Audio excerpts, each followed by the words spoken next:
Hello everyone, welcome, my name is Phoenix and this is the Consumer's Guide to Video Games. OTXO, 2023, Nathan Haddock and Lateralis Heavy Industries. OTXO is a top-down action game. Taking control of an unknown man, what starts as an unassuming train ride with his girlfriend turns into a nightmare. Picking up a strange mask, this mask transports him to a beach. Near this beach is a large mansion.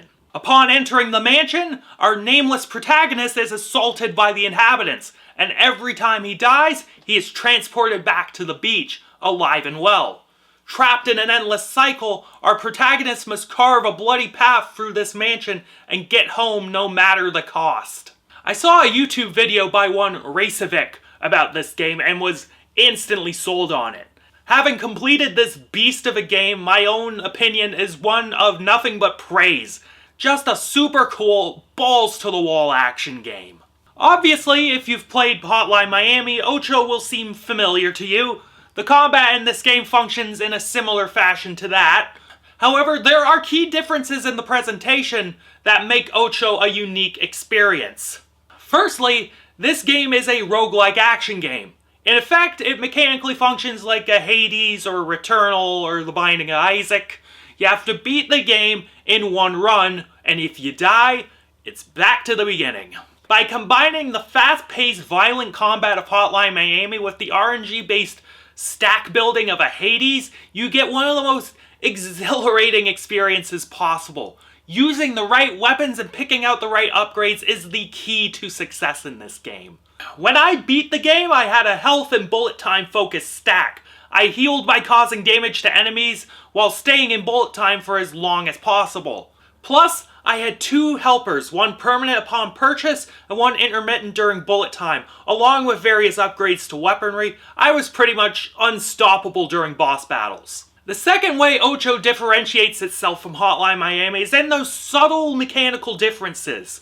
In Hotline Miami, you died in maybe one or two hits. It prided itself on encouraging quickness and fast reflexes. It wanted mastery of movement and mechanical precision. With OTXO, you get a health meter, and you can take a relatively fair amount of damage. This allows the player to get a little reckless and a little flexible with how they approach a room. You still have to be quick on the draw, but a single mistake will not be the end of you. In terms of enemies and their intelligence, Hotline Miami and OTXO share similarities in the quality of AI, but through the introduction of those roguelike mechanics, OTXO offers a more dynamic difficulty. At the start of a run, enemies are smart and aggressive. After beating the first level, enemies gain a trait that will affect how they move around a given map. Further, new enemies will be introduced each level, and what level you get after each is randomized. So what enemy gets introduced next is a crapshoot. You don't know what is coming, and you don't know how the enemies will start acting in the next area, and this makes going through levels so intriguing. Even if you have a good stack, the wrong enemy and wrong enemy buff at the wrong time might fuck you. So you'll have to be prepared and be vigilant about entering rooms and going into boss battles. Artistically, OTXO is so visually memorable and interesting. Man, I am just a sucker for black and white with splashes of color. Not only do these models and environments look cool in monochrome, but these black and white and a little red models probably weren't too intensive to develop. Even if they are just black splotches with white and red heads, there is still a subtle variety to them. Each enemy type will have a different head, which are masks, and we'll talk about that in due time, and are surprisingly easy to distinguish from other enemies. Plus, there are NPCs with neat looks that help along the way. The bartender is, a classy bloke in a suit, the arms dealer is a nun, and the liquor dealer, liquor's what you use for upgrades, is this lady in a nice little dress. The bosses are all unique as well. A metal snake, a giant salamander, a fat dude with a tank bottom, it's wild. The final boss is a fucking beating heart, one that spawns eyes and floats in fucking space during its second stage. The environments you spawn into are also varied. Each stage is a different portion of the mansion, so we get a foyer, an upper floor, a cellar, a library, that sort of thing. With each map being randomized, regardless of there being a limited amount of maps for each stage, you won't ever really notice that limit. Things get trippy though when you first get transported into a weird room that has no enemies. The screen will fill with static and fade in, leading you to seemingly random areas such as an apartment building, a video store, a lighthouse, a gym, etc. Here, you meet NPCs with splotched out eyes who say nothing most of the time.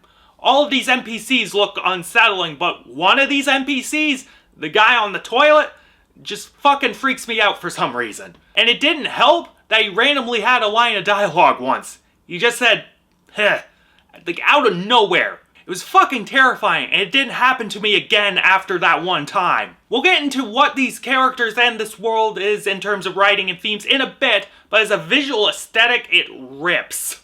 But if we're talking about things that fucking rip, the fucking score. Composed by developer Nathan Haddock, this score is like a fucking rave night in hell, and that hell is fucking Moscow. The synths and drum loops are compressed as all hell. They are heavy. And even though it is just straight up heavy for the entire game, there are so many memorable pieces. The boss themes in particular are just straight bangers. My favorite of which is the one for the Abhorrence, this giant black salamander. It starts with this foreboding and ominous synth melody as splotches of black fill the room. Then, as the boss forms fully, the beat drops, and it is magical. The one for the Legionary is this pounding tribal drum line with quiet strings over top. Like, it makes you feel like you are fighting some primal warrior. Like, this score, front to back, is just fucking banging. And I would happily fork over some dollars to own this and listen to it independent of the game. Like many games I enjoy, the story and premise of OTXO are simplistic, but its world and its details are fathoms deep and require you to look closely. In the case of OTXO, happening upon a lore dump is random chance, because it takes place in those isolated areas with no enemies I talked about earlier. But as the player finds these journals in, the safe rooms, we uncover a world of cosmic beings beyond our imagination, a power struggle of epic proportions, and people who are trapped in perpetual nightmares. To me, the world of OTXO reads almost as being hell itself, and our protagonist is being put through his own personal punishment. The save rooms we get, I think, are places our main character has been to in the past, and the people are ones he's seen before. After destroying the final boss, we do finally get back to her girlfriend, and when we enter a train after hugging her goodbye for whatever reason, we pull out the mask that started it all, and put it away before boarding. How do we interpret this? I think on some level, we might be led to assume that the main character has paid his penance for whatever he has done in life. He has taken back agency of his life and faced his demons head on. Maybe when I play this game again, I will dig deeper into the world and have a firmer idea of what this game is trying to say. Even though OTXO is a product of worshipping Hotline Miami, Nathan Haddock and Lateralis Heavy Industries were smart enough to build upon that worship and create something unique. It combines that combat with the roguelike RNG-based power-ups and level design, along with adding more subtle mechanical changes to create a more inviting atmosphere. OTXO's conglomeration of ideas congeals into something that is new and exciting.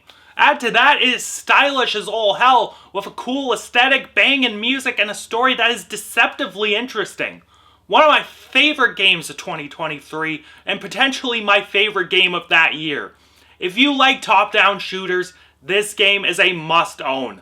Highly recommended. And I am feeling a 9.5 to a 10 out of 10 on this one. Like, it might just be a 10 on replay. We'll see. Catch you later, guys.